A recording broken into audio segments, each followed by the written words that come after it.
Welcome to the Gamers Inn. Come on in, pull up a chair next to the fire. It looks like you've had a long journey. I'm your host, Jocelyn, and joining me this week, I almost said as always, but no, not actually as always. This week is filling in for Ryan is James, otherwise known as Iyagovos, from Indie Love and Initiative Check and our super awesome Extra Life organizing team. So James is with me this week because Ryan is doing bachelor party things. Whoa. Ryan is getting married in T-minus like 15 days, so... Oh my god. Yeah, I know, right? Super exciting, super awesome. I'm really, really, really happy for Ryan and Ashley. So yeah, he's off tonight, guys, so you have James. So James, say hello. Hi, Gamers Inn listeners. How are you? How are you, Jocelyn? What's going on? I am pretty fantastic, and I'm so excited that we were able to have you on before you went back to England, so there was really, really good timing, actually. I'm not recording this at 2 o'clock in the morning. I'm fully energized, fully ready to talk about some video games. Excellent. So what have you been playing in this last... Well, normally I ask the last week, but I guess, however much time... Well, since I've been in America, the only thing I've really played is World of Warcraft, which is bizarre, because I don't really play it very often, but I've been straight in there. I've leveled a new character to 9, all the way to 90. I know. I have a character that I started. It's like a level 3 or 4 Tauren, and I really, really, really wanted to level with you. And I remember, like, I started it, you were at level, like, 7, and I'm like, okay, I'll start one, and then, I'll get caught up, and then so I got to level 5, and I never touched it again. And that same character, you're now level 90? Yep. Oh my god. That is insane. I discovered that I've never really liked playing alts in WoW, because I've always been like, I have to dedicate my character to this one thing, so I feel bad if I don't put progress onto him. Then I realized that with an alt, I can jump around and get less burnt out. So I play on my alt, I level him up 10 levels, and I'm like, oh, I'll go play my Death Knight, and then I go back. And by the time he's 90 in, 3 or 4 weeks. That's so awesome. crazy. The one that I leveled all the way 100% on my own to 90 without any kind of boosting anything else took me like literally a year. I only played it with one other person, and I wanted to play so much, but I couldn't. So I had all these little alts that I started and like trying to figure out what to do with my time when I wanted to play WoW, but the other person was unavailable. And I was just like, oh man, like it took me forever. I can't imagine grinding out 90 levels in like 3 weeks. And I've made like a bunch of other alts. I'm going like, I have Iyagovos and I have Iyagobos and Iyagovos is my priest. That is awesome. He's level 1 now, so I'm gonna level him up next. So we should level him together. Which would be fun. I feel like I'm gonna level mine about 5 or 10 levels as you get another 90. And then I'm gonna do another, 5 or 10 levels, and you're gonna have another 90. Eventually I'll have all the characters at 90 and you'll have 1. Exactly. Well, I already have 3, so... Okay, well, that's more than me. I have 2. Oh, well then. Yeah, no, I have my hunter, I have a priest, and I have a monk, so... but 2 of those 3 are boosted. I really, really, really wanted one of my characters to have inscription, like fully at max level, and so I was just like, well, my monk has inscription, and she's like level 57, so I'll just do the last 3 levels and then boost her, and then now I have professions. Well, I'm so lazy. My warlock, who's the one that I think I got him up to, I think it was like 80. I was like, I can't do this anymore. I boosted him to get max level enchanting, and so I didn't level him the whole way during that time. Oh my god, you boosted for 10 levels? Yeah, I got lazy. Which is so funny because I find I always hit a wall with Outland. I can't, it's so hard to actually level through Outland. And then after Outland, I've played and loved, but played Lich King because I also have a Death Knight who's 78 right now. And so I've played 3 or 4 times questing through Northrend, and I'm not a random queue for dungeons person. I just quest. Oh no, me neither. So I'm like, I've done these storylines, and you can't, like, I find that you outlevel zones so quickly that you never see, like, the end questing content in the zone. Totally. So, but there's no way to, like, skip ahead. You know, what I want to do is like start halfway through the zone with my new level whatever character so that I can experience new content, but it doesn't let you do that. You have to unlock the quests through progression, which is fine, but awesome if like once you leveled up to one character to 90, you'd done the quests. When you enter the zone, they let you select what quest you wanted to do. Yeah, so you could start at the beginning of the zone, or you could pick up where your last character left off. Yeah. Makes so much sense.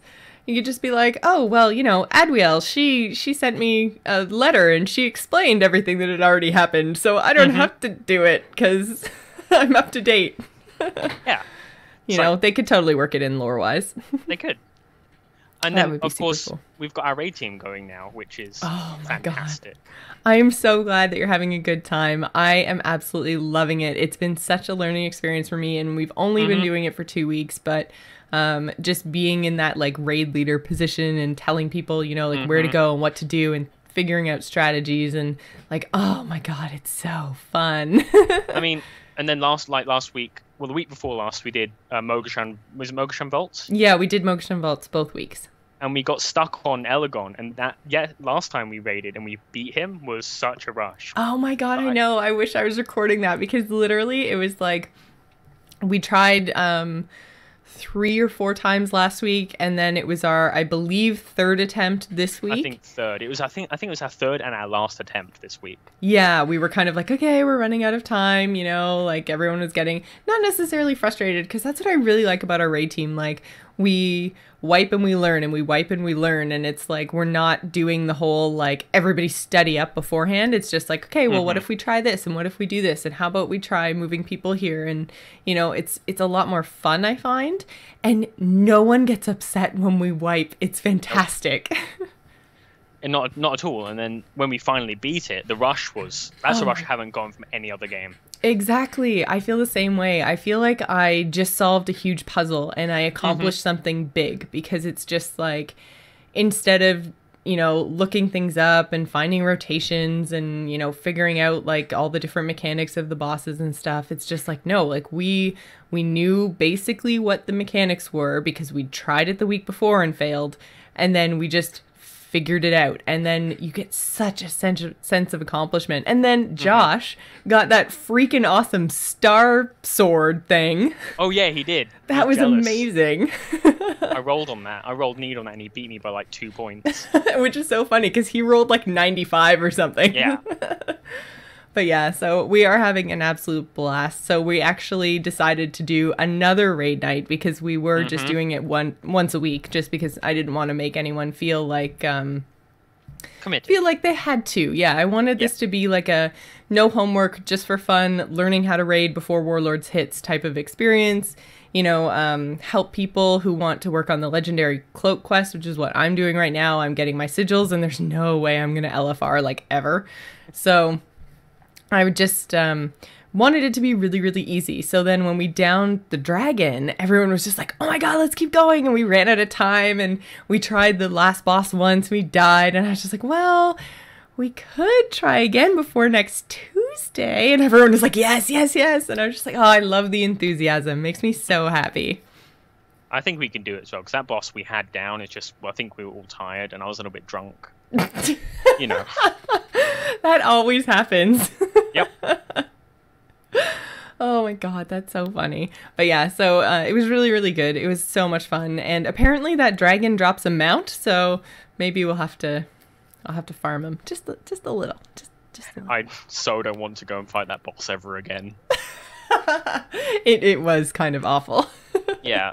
Especially as a tank, like having to pull those guys out was, because I'm playing on my laptop, which doesn't have the best, you know, graphical stuff, and so it's really hard for me to see whether the Celestial Protectors are spawning. Oh wait, you're playing on a laptop? I don't think I knew that. No, yeah, I'm on my laptop from the UK. I'm playing on that. Do you have like a proper gaming mouse, or? Yeah. Are you? Oh, at least you're not playing with like a trackpad or something. No, yeah, I have my mouse and everything, but it's just I'm playing on low, so it's really hard to distinguish between the Protector and the Dragon. Right. Yeah. There is a lot of sparkly, cloudy stuff in that fight. Totally. Yeah. It makes it really difficult. So we've been raiding, we've been leveling. Are you working on anything really specific right now in WoW? I mentioned I'm working on my cloak quest, but I am doing Lawmaster. Right before you called, I have 2 zones left in Old World, and I have Outland, and I have Lawmaster. That's so impressive. Oh my God. Mm-hmm. I've been trying because I got, when I was leveling up, I got the Lore Master of, I think, Zangarmarsh or something like that. I finished all the Zangarmarsh quests. And I was kind of like, oh, that's kind of cool. I wonder how close I am on all the other zones. And on some of them, I only had like 2 quests left or something. So I went back and did everything. And I think I got Lore Master of Kalimdor. I think. So I mean, I still have, you know, Eastern Kingdoms, Outland, Pandaria, everything else, but I really want to do it before Warlords hits because every single new expansion adds a whole bunch of other achievements that you have to get in order to get the Lore Master title. So it just gets harder and harder and harder. So I want to get it done like now. How I've been doing it was as I'm leveling up, I'm not allowed to leave the zone until I have Lore Master. Oh, that's a good idea. I mean, by that time, you overlevel the contents, all the fights are really easy, and you're still getting experience. Right, and it works really well. I've been going back with my 90 and just kind of like one-shotting everything and finishing the quest as fast as possible. And I can usually, with my 90, do a zone a night of the anything up to and including Lich King. Kata content takes a little bit longer because I'm not one-shotting, I'm like two-shotting stuff. So even just like two-shotting takes twice as long, right? So yeah. But yeah, oh man, it's so much fun. It is. And I'm seeing quests I've never seen before because I've always leveled the same exact path like I did on Dead Starting Zone, and then I did, you know. And so now I'm seeing stuff I haven't done before. Like I went through Outland once. Oh yeah? How did you skip Outland? Well, I've done it twice okay. on my Warlock, but it's just, you know, I hate it. Yeah. But I'm really happy I'm going in and seeing stuff again because I wouldn't have gone back otherwise, I don't think. Yeah. Only to level. So yeah, I'm really looking forward to going in and doing some more questing and stuff, but oh, it's so daunting sometimes. But yeah, so what I actually have been doing this week, instead of playing a lot of WoW, because I mean, normally my weeks are pretty much taken up with WoW, Smite, and Hearthstone. But this week, a new game in one of my favorite all-time franchises is The Sims. Sims 4 came out on Tuesday. That sounds about right. Yeah, and it's... I don't want to say it's bad because it's not bad. It's very much another Sims game. I find that like there was a huge jump from like The Sims to The Sims 2, and then there was another huge jump from 2 to 3, and then I can't really tell 4 from 3. So I think if you're looking at it from like an should I upgrade perspective, I'd wait until they start with the expansions for Sims 4, or at least content patches. I find it really empty. Like they've taken away a lot of Sims 3 functionality. Yeah. Like in Sims 4, you can't like wander around your neighborhood. You can go places, but it's back to the old travel system where you actually have to like you don't screen. Yeah, you don't even take a cab. You don't even, there's no cars or anything. You just kind of walk to the edge of your property and disappear. It almost feels unfinished.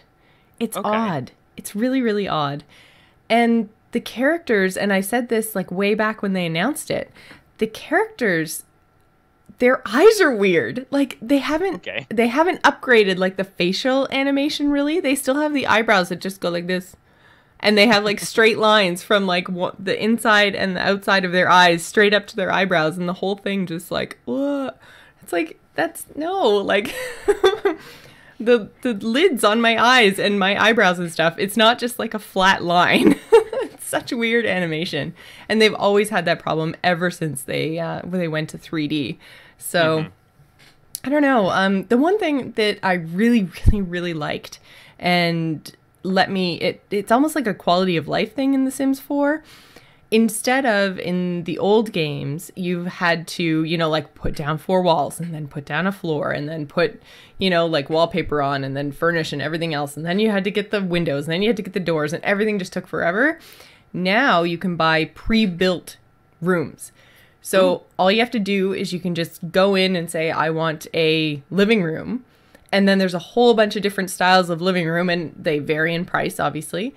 And you can just click on it and then place it down on your lot, and then you can just drag it to make it whatever size you want, but all the furniture's in there, everything is already in there. So that's awesome. It let me actually get in and start playing with my sim probably in about 10 minutes from an empty lot, which is fantastic, because that was my biggest complaint with, well, not really complaint, because it is part of the game and is part of the fun of the game, is character creation, home creation, and then life, basically. There's like the 3 different stages of playing The Sims. But I find, like, if I'm in the mood to just try it and see what it's like, I don't want to take 3 hours to build a house. I want to, get in and start some questing and see how the mechanics are, what the careers are, all that kind of stuff. So it's interesting, but I definitely wouldn't upgrade. If you haven't fully played out the content of Sims 3, wait. Just wait. I've heard that a lot of the stuff was taken out to make the engine run faster. Because, like, now it doesn't have to load the whole world, which... It was chuggy. Sims 3 was definitely chuggy, especially as they added more and more expansion packs and more content. But I think I would rather have like a bit of a chuggier game with more of a demand and having to have a better system over top of a fast-running engine and an empty-feeling game. Like, there doesn't seem to be a lot to do outside of your house. So everything you can pretty much do, like, you can buy everything for your own lot. So the only thing you need to do is, like, go out once or twice, meet some people, so that then you can invite them over. Like, you don't have to go out, which is unfortunate, because they were really taking the whole city neighborhood concept to a really cool place in Sims 3. Totally. So it's a little disappointing. But what they have done, which is another huge quality of life improvement, they did a lot of things that kind of let you sit down and experience a chunk of content, and you can get through way more in an hour than you ever could before. They allowed multitasking. So now you can, like, sit down, eat something, and have a conversation while watching TV. And you get the benefits of eating, of watching TV, and having the conversation. Where before it was like one thing or the other, and they used to struggle with, like, well, what should I do? Well, if I say watch TV, then sometimes that cancels the current action and all that kind of stuff. So it's different enough, I guess, to be called a fully new game, but I feel like they rushed it. Like, they should have just... Yeah, I don't know. It'd be interesting to see how you feel once there's a couple more expansion packs out. Well, that's true. And I mean, they do expansions like once every 6 months. It's like every time I turn around, they're releasing another expansion, and I can't keep up. Like, I remember I got World Adventures for Sims 3 before I had even finished, like, just vanilla Sims 3 content. And then after World Adventures, I had only played, like, I went on, like, one vacation with my main sim, and then the next expansion was out. And I can't even remember what the next expansion was. There was Late Night, which was, like, introduced, like, clubbing and vampires and all that kind of cool stuff. And then, because obviously you go clubbing with vampires, like, duh. Oh, totally. And then there was, like, a mystic one, which Making Magic was my above and beyond, like, my favorite expansion to any of the Sims games ever. That was Sims 1, and oh my god, it was so much fun. They had so many cool functions and things you could do. And so I can't remember what the one for Sims 3 was called, but there was a magic themed expansion in Sims 3. But Sims 3 is just such a fully realized game. They really hit it out of the park with that Sims 4 just kind of feels blah. Although no origin issues, no connectivity issues. I didn't have any traditional EA issues with Sims 4, which is really good, because I was literally like, I want to try this. Everyone seems really hyped about it. If I have EA issues, I'm just going to scream and literally never buy another EA game again. Like, the last one I bought was SimCity. Okay. Yeah. That was a bad one. Yeah, that was really, really, really terrible. So I don't know what the last one I bought was. I think Battlefield 4. In January was the last one I bought. Yeah. I think I have Battlefield 4 because it was one of the, like, oh, we really fucked up with SimCity. Sorry, guys. No. You know what? No, Titanfall. Titanfall was the last one I bought. Oh, I bought Titanfall, but I still haven't installed it. We need to play that. I know. That's every single time I say, yeah, I have Titanfall, but I've never played. oh, we need to play it. And then we play all the other games instead. When I'm home, we're going to play. That is the best robot punching game ever. Oh man, yeah. So other than Sims, other than World of Warcraft, I've been playing Smite, obviously. I'm trying to. There's a new god that came out. What else? New god. They're replacing the dragon with like a serpent thing. I think he's a Mayan, I want to say. And then they're reskinning Freya. So. That's cool because she's one of my favorites, so I'm excited that she's getting an update. But I'm excited to play a little bit more Smite once I'm home again. My laptop can't run it out here, but I'm excited to play more because I enjoy that game. It's fun. But yeah, other than that, that's pretty much it. So overall, you guys should totally raid and Sims 4. Sims 4 is a meh.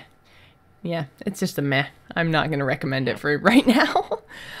So before we get into our topic of the week this week, I just wanted to remind everyone that Ryan and I really appreciate your continued support of our show, along with the support of our sponsor, Doghouse Systems. You can use the code TheGamersIn to double your RAM when you purchase a new gaming rig. So head on over to doghousesystems.com and get your order on. And so that brings us to our topic of the week, and I'm going to try really, really hard to stay neutral on this topic. I don't want to get into it too crazy deep because it's a big one. It's a big one, and it's really charged is, I think, the best way I can think to put it. So yeah, we're going to talk about this whole GamerGate issue. So basically what GamerGate is a hashtag that's kind of blown up on Twitter. And originally, I'm going to try to get this timeline straight because honestly, I read through 3 days of this hashtag, probably about a week ago. And even after reading 3 days worth of tweets, which this hashtag has now been used something like 300,000 times or something, like it's a big body of, we'll call it content, I guess. But it's just, I went through all of that and I still, at the end of it, wasn't sure what the issue was. Like, what the cause was, what was happening. It was so weird. There were no articles. There were no, anything. It was just all of these random kind of...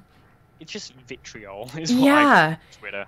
Even then, it's gotten worse in the last few days. I recommend anyone, if you're going to go read the hashtag, take a deep breath first and make sure there's no kids around and just kind of prepare yourself for what you're going to read because it's awful. It's really, really awful. It's YouTube comments turned up to overdrive, really. Yes. But yeah, so basically it all started about, I want to say 3 weeks ago now, and I can't remember. I don't think that we covered... That sounds about right. Yeah, I don't think that we covered this on Gamers In at any point in the last few weeks. Ryan might have touched on it last week. I didn't listen to last week's show. So sorry guys, chat room, you can let me know if we're covering stuff that's already been covered. But basically a few weeks ago, there was this huge scandal that had to do with, again, I feel like a lot of this stuff should be in air quotes or something, but... Yeah, totally. Basically, Zoe Quinn, who is the developer who created Depression Quest, which you played and you enjoyed, right, James? You should play Depression Quest. Absolutely play that game. Okay, so... I wouldn't say I enjoyed it, because it's really sad. I was going to say, and I think that's why I haven't played it, because I remember you saying, oh, everyone should play this game. And I was just like... I feel like I have to be in a certain place to play that game. And I don't think I'm emotionally ready for that right now. Yeah, it's definitely a game that helps you. It helps put you in the mind of someone being depressed, or it helps you get out you're depressed. Helps you realize you're depressed. But I think everyone should play it. But it's good. Yeah, really. Okay, so Zoe Quinn she's an indie developer. Made this game Depression Quest. Yep. She had a romantic relationship with someone allegedly. Alleged. Again, the chat room. Thank you, Jay. This whole segment brought to us by air quotes. Please just assume I am using air quotes or soft language or whatever when I'm talking about this, because I'm not going to just air quote everything for the next 15 minutes. So basically, she allegedly had a relationship with a writer at Kotaku.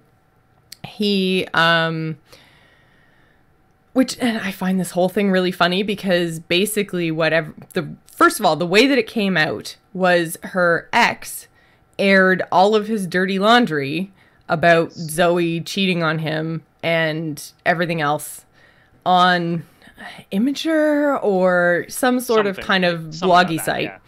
Yeah. Anyways, it's like terrible, terrible, horrible thing for anyone to do. Like, I don't even know what I would do if that ever happened to me. That would just be the most awful thing ever.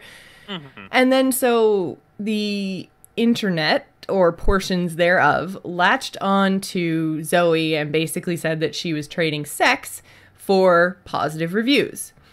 So the kind of funny part... That's a bad thing to do. And it is a bad thing to do. But the thing is, Kotaku, the entire site, never reviewed Depression Quest. Yeah. And the person that she had the relationship with there never wrote anything that had anything to do with her after they started their relationship. Well, I think what the thing was with him was he was giving her Patreon money or something like that.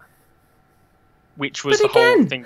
I know, exactly. Like, I mean, it's not a thing anymore, but like Joel was donating to Gamers Inn. Like, is that a conflict of interest? Like, I don't really think so. Like, if you're just being supportive of someone trying to do the thing that they're gonna do, like, I feel like it should be, especially like the whole Patreon thing, it should be a happy, productive, supportive platform. Yeah. And for some reason, people keep saying, oh, well, they're giving money on Patreon like it's a bribe. It's like, no, it's not. I can't tell you in terms of Angry Chicken or Gamers Inn who our patrons are or how much each individual person is giving. Mm-hmm. It's not that intensive. Like... Oh, it's really frustrating to me. And probably because I do have multiple Patreons, and so I'm kind of struggling with how people would necessarily think it's conflict of interest. I mean, I can see how if you are a giant AAA company like EA, and you are paying half of Kotaku's bills or something, and then in turn, the site is then giving all EA games positive reviews... Yes, that's bad. But like a personal relationship and a Patreon exchange of money and like it's just donations. It's so... Yeah. I mean, I work for Indie Love and I have their friends and I talk to them and I review their stuff, but it's very, it stays professional. Mm-hmm. And it's the same, I wouldn't say it's the same kind of thing here because of the dirty laundry, but it's that same kind of situation, Yeah. So I feel like I'm struggling a little bit with what exactly the complaint against Zoe was in the beginning. I thought that Kotaku had reviewed her game way, way better than anybody else, and that's what the issue was. But they never wrote a review. There is no review of this game written by the person that she was with or anyone else on the staff. There is no review. Mm-hmm. So she's not trading anything for anything. Like, there is no exchange here, which is kind of crazy. So... Anyways, that was kind of the start of it. And then right after that, probably about 4 or 5 days, Anita Sarkeesian released her next video, Feminist Frequency, Tropes in Video Game, Tropes Against Women in Video Games. I'm going to completely disclaimer this. I have not watched one since the very first one. I only got about 10 minutes in because I 100% disagree with her. I do too. I'll say this again. I disclaim I've done the same thing. I watched the first one, but I just rolled my eyes when you said her name, which is awful. It is. But the thing is, the reason I disagree with her is because I think, well, first of all, I'm an equality person. But I really and truly think that feminism is about choice. Yes. And if I choose to be a princess in a tower covered in sparkles rescued by a prince, that is my choice. And that is no less valid than being an ass-kicking soldier or, any other, like a stay-at-home mom. All of those are valid choices.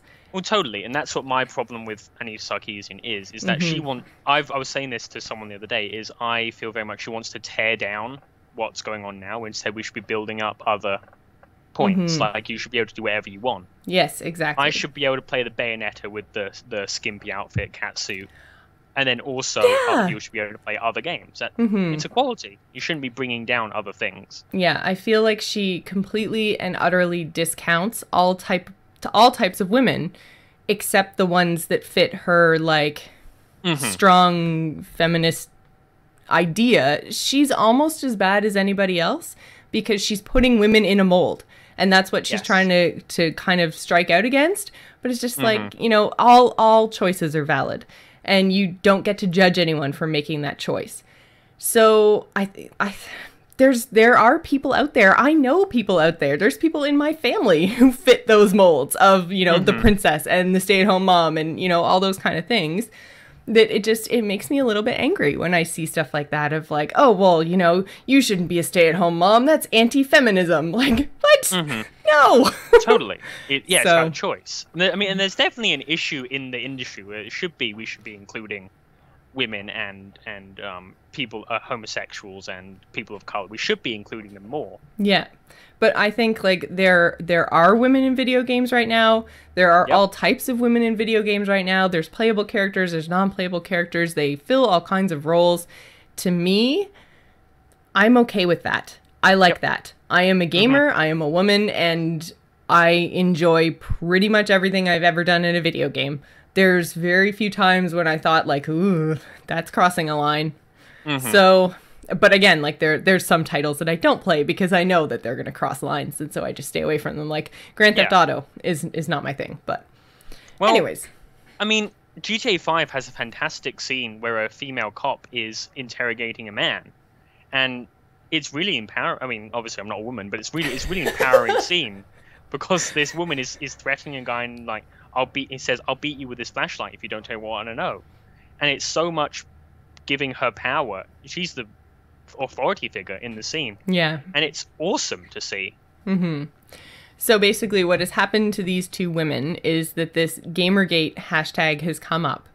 Originally, it was supposed to be exposing, I guess, like corruption in game journalism, and not just journalism, but just kind of game development in general. And it kind of got hijacked, I guess. I mean, I still don't think that they really had a leg to stand on in terms of their whole corruption cause in the beginning, but it got hijacked by all the people who like to make rape and death threats and everything else. And there was about a week ago some pretty scary stuff going on with both Zoe and Anita, where they had to leave their homes, and people were publishing like their home addresses, their like parents' addresses, and all this kind of like really personal stuff. Well, Sarkeesian got doxxed. Like her everything about her came out. Where her kids live, she lives with her kids, but you know, exactly. Everything came out, and it's awful. Yeah, it is absolutely awful. There's just 100% lack of respect and privacy there. And the thing is, like, the person or persons responsible for publishing that kind of information about a person, they may not have any ill intent. They might just be, you know, like blowing smoke because they want to feel big on the internet. But I think that they are not nice people, but that's not the real threat. The real threat is the person who can't tell right from wrong, has some possible instability anyway, is sitting there seething over this thing, and all of a sudden has the information to find someone in real life and do something about it. They may not have the wherewithal to find all that information online or to hack whatever, or, you know, but once it's out there, once it's published, then it's painting a very, very big, very, very scary target on a real person. And regardless of if you agree with her views or not, it's mind-blowing to me that this would be a problem, that this would be something that people would do and not think it through. Have you heard of this swatting thing that people do as well to Twitch streamers? I did, yeah. I actually heard about it for the first time like a week ago because there was like a 15-year-old, I think, in Louisiana who was sentenced to 25 years in federal prison for it. Yeah. It's like, oh my God. So basically what it is people find through IP addresses or whatever information about Twitch streamers. Mm-hmm. They then call the police and say, you know, like, I'm so-and-so at such and such an address. I've shot and killed 5 people, blah, blah, blah, whatever. And then SWAT comes in, guns a-blazing. And what happened in this case was it was a 15-year-old who did this to another, I think it was at Battlefield or was it Call of Duty? I think it was Call of Duty. Yeah. Anyways, the guy he was playing against who was kicking his butt. And the SWAT team actually critically injured the guy's father when they came in. And so that's why he's being sentenced to 25 years is because of all the damage. Yeah. So anyways, it's the whole finding information about somebody and then calling the cops on them or whatever, essentially. Yeah. Which again, I can't even believe we're having this conversation right now. I can't believe that this is something that people do to each other over video games, which they're a huge part of my life. I love them. I love the people that I've met through playing video games. But, like, whoa. Just, whoa. I put a link in the I actually didn't put a link in the show notes, but I put a article called The End of Gamers in there, which kind of I'll put it in there now, which kind of describes why this guy thinks it's happening. And it's called The End. Okay. I was going to say, yeah, I can put it in the chat room if you put it in the... Okay. There we go. It's called The End of Gamers, and basically what he's saying is that the gamer started off as, like, in, like, the 80s and 70s as someone who wasn't a social mainstream. It was something that you cling to as your identity. You were I don't mean this 100%, but you were like the reject, or you were the person that, you know, stayed away from socializing. I hate to say that, but it was the case. Well, it was because games weren't multiplayer for the longest time, right? And even then, they became local multiplayer long before we had online multiplayer. So there wasn't a whole lot of socializing in games. Totally. Yeah, exactly. And then what this guy's saying is because it's becoming more mainstream, people that stick to that make that identity who they are lashing out and saying, we need to take this back, we need to make it ourselves. Again, so they're lashing out at women, they're lashing out at colored people, lashing out at people of different sexualities to keep the gamer their identity. And that's why it's hit ahead now, because now you have people like Forbes reporting on it, and you have people like Slate who are mainstream journalism, and it's the mainstream now. I know. And it needs to be theirs. It's their identity. Well, yeah, I was talking to my mom this morning, and she's like, I know you do a lot of video game stuff online, because she literally saw on the nightly news last night a story about Anita. And she's like, are you okay? Is this stuff you deal with? And I'm like, yeah, but not on this scale, Mom. Like, I'm fine. Yeah. But, you know, like, I think if you are a female gamer, streamer, podcaster, you've experienced it. Totally. Not on this scale, but I mean, it's happened to you. It's happened to all of us. And it's unfortunate, but I think some can deal with it better than others. And then you have people like Jen Frank, who I actually quite enjoyed her articles in a lot of different cases. She wrote an article, essentially just an op-ed defending Zoe and kind of saying like, how can you say there's no sexism and blah, blah, blah. And she wrote this big article for The Guardian. And she wanted to disclose that she knows Zoe and is friends with Zoe. And The Guardian just said, well, no, it's an op-ed. Don't worry about it. Like, it doesn't matter. It's an opinion piece. So anyways, she has now quit gaming journalism because of this, because of the harassment that she received, because people were saying she wasn't being open and honest about the fact that she knows Zoe. It's like, again. Well, she was, though. Well, yeah, she was. Basically, the publication told her she didn't have to put in that disclaimer saying that she knew Zoe because it doesn't matter because it's an opinion piece. Like, she's entitled to her opinion, and The Guardian thought it was good enough to publish. So end of story. Yeah. But I mean, the kind of things that I have seen tweeted to these girls, women, in the last like week, I would have had the exact same reaction if I was getting this kind of attention and scrutiny and anger and threats, man, I would be out of podcasting so fast. It would be, it's just like not worth it. Like, I'll just go play my single player games. I've already stopped Twitch streaming. The only time I stream now is the shows. And every once in a while, like, we'll stream for Gamers in Game Night only on the Gamers in stream, and Ryan streams. I don't stream. I'm on the call, but I don't do the video streaming anymore because it's just not fun. It's not worth it. That. Twitch has been the worst experience, I think, out of anything. Oh, wow. You know, like YouTube's bad. I've turned off all the comments on our YouTube videos. Twitter can be bad, but usually I find people on Twitter just don't understand necessarily what it is I do or what I stand for. They take something out of context or something. It's really hard to get a point across in 140 characters. And that goes both ways. Both me and whoever is saying something hurtful back to me. It's really hard to do that in 140 characters. So they don't necessarily mean it how it sounds. And we have an email about it later, actually, just about the whole concept of like, oh, things in writing sometimes don't come across the way I meant them to, sort of thing. So in those cases on Twitter, I can usually approach them in some more private, like email way or something. And usually we hash it out and it's fine. But that has never happened to me on YouTube, and that has never happened to me on Twitch, where I can have a mature conversation with somebody who's just being angry and offensive. So I would have the exact same reaction, but it's really, really sad that we've actually lost a good journalist, I think, in Jen. I did really enjoy her stuff. She actually got into the industry by winning a contest about 10 years ago, so it's sad. Yeah. People in the chat room are saying gaming journalism is dead because of YouTube and Twitch, and I very much disagree with that.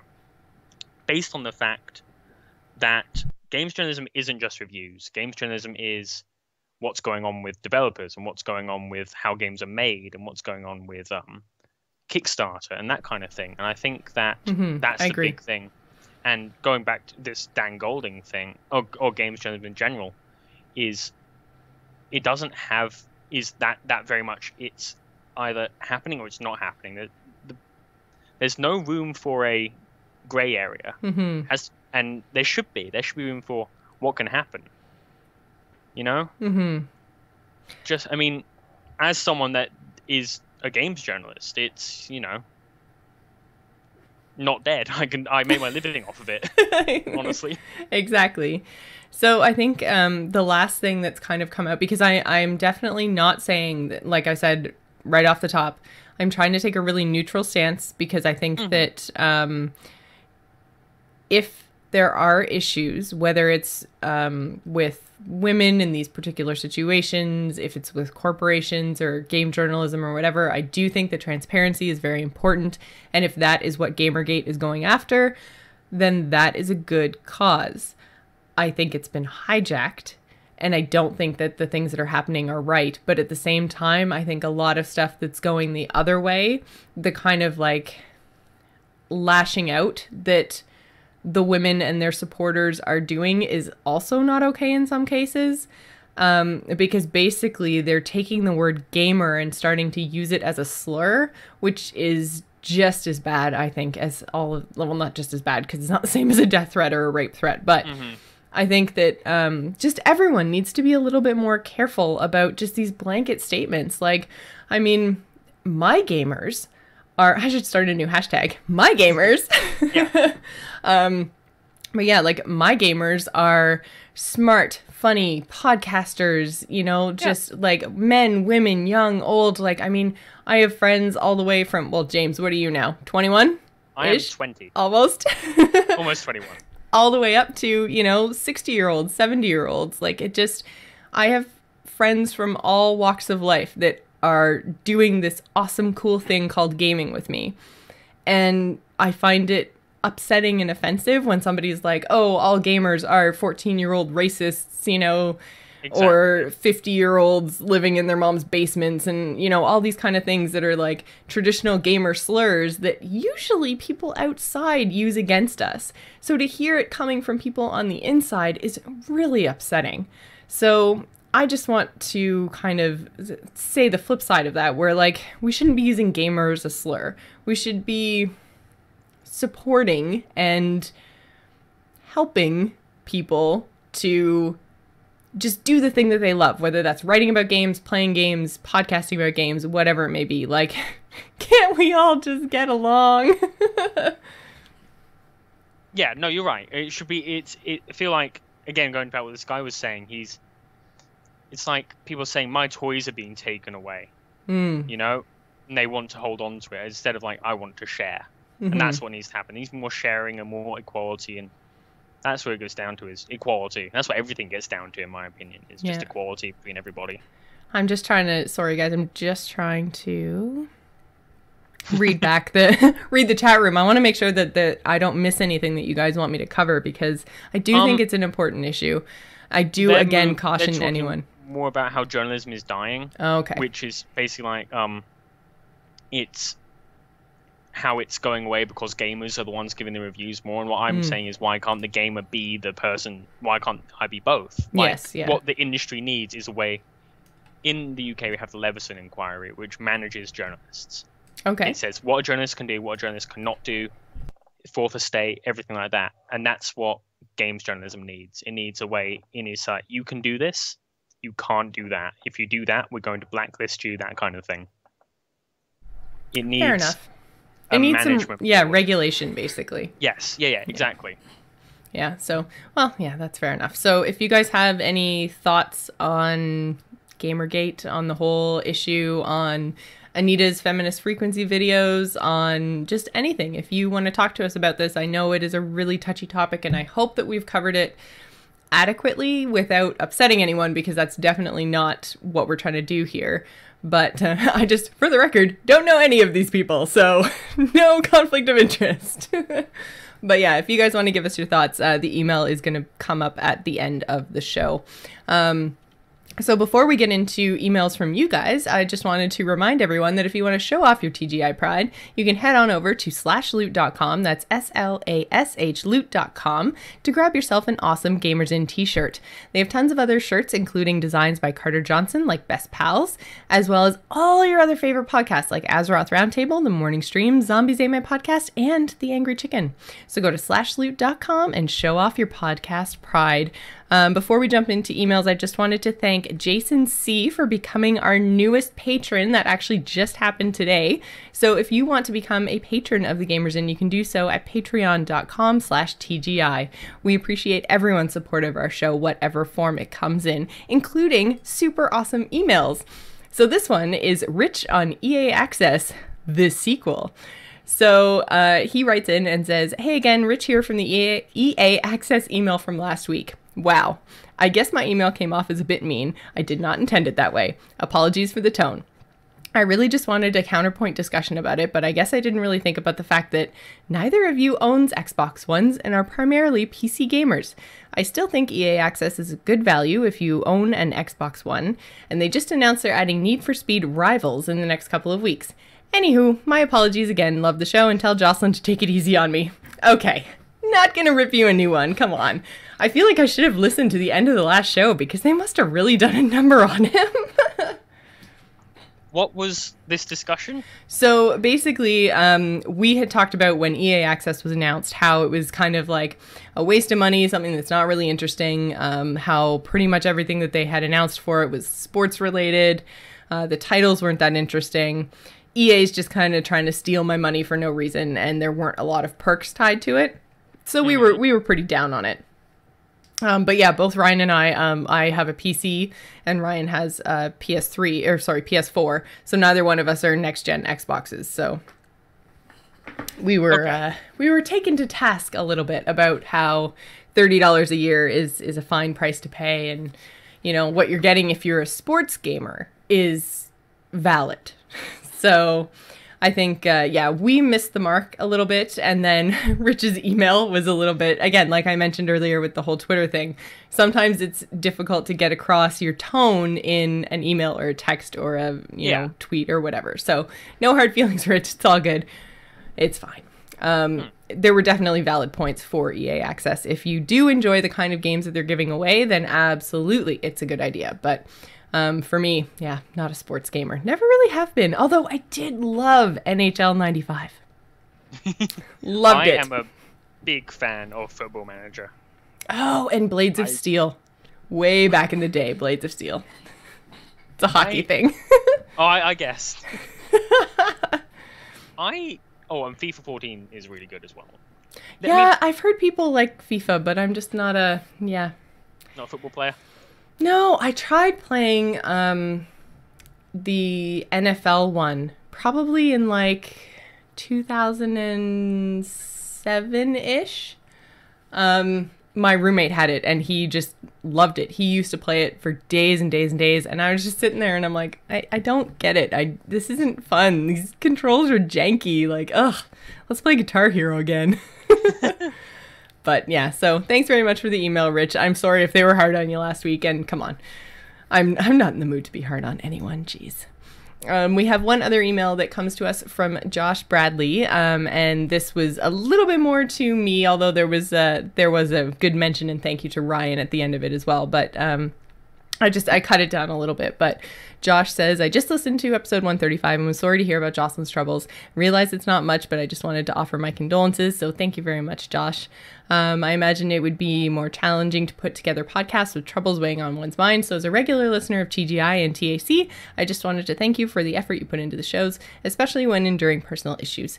And then there was a big blurb about how awesome Ryan is too. So thank you very much, Josh. It really means a lot that you get so much out of the shows that we put together. Really, they're an opportunity for me to talk to my friends about the things that I love.